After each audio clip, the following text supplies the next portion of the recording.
Perkenalkan, nama saya Christian, siswa kelas Tapu Bolon, kelas 10 MIPA 1. Kali ini saya akan menjelaskan tentang teks eksposisi. Pertama adalah pengertian teks eksposisi. Teks eksposisi adalah salah satu jenis pengembangan paragraf dalam penulisan yang dimana isinya ditulis dengan tujuan untuk menjelaskan atau memberikan pengertian dengan gaya penulisan yang singkat, akurat, dan padat. Berikutnya adalah ciri-ciri teks eksposisi.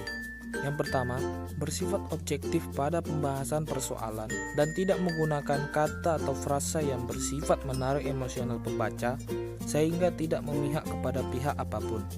Yang kedua, bersifat informatif. Artinya, setelah dibaca, pembaca merasa mendapatkan informasi tambahan. Yang ketiga, menggunakan bahasa baku dengan ragam laras ilmiah dan gaya bahasa yang lugas.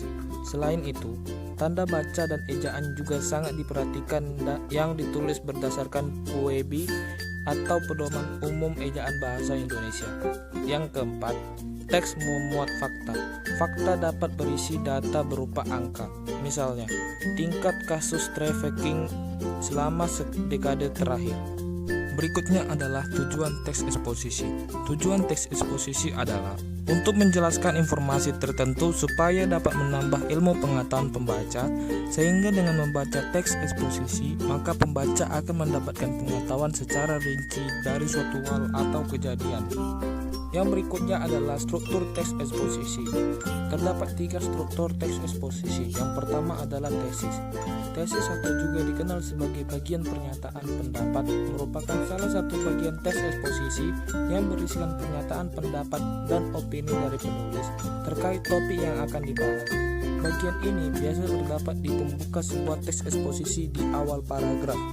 Yang kedua adalah argumentasi. Argumentasi bagian yang memuat alasan yang bisa memperkuat argumen penulis dalam memperkuat atau menolak suatu gagasan. Yang ketiga adalah penegasan ulang. Penegasan ulang ini biasanya diletakkan di bagian penutup teks eksposisi di akhir paragraf. Isinya menyatakan penegasan kembali dari pernyataan sebelumnya, menyerupai kesimpulan sehingga pembaca lebih dapat memahami isi dari teks. Berikutnya adalah unsur kebahasaan teks eksposisi. Yang pertama, menggunakan pronomina. Yang kedua, menggunakan nomina. Yang ketiga, menggunakan verba.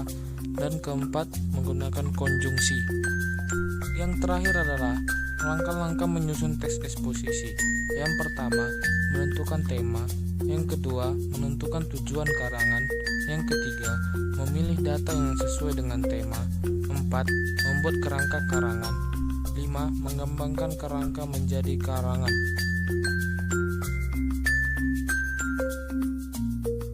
Something about me's taking you higher.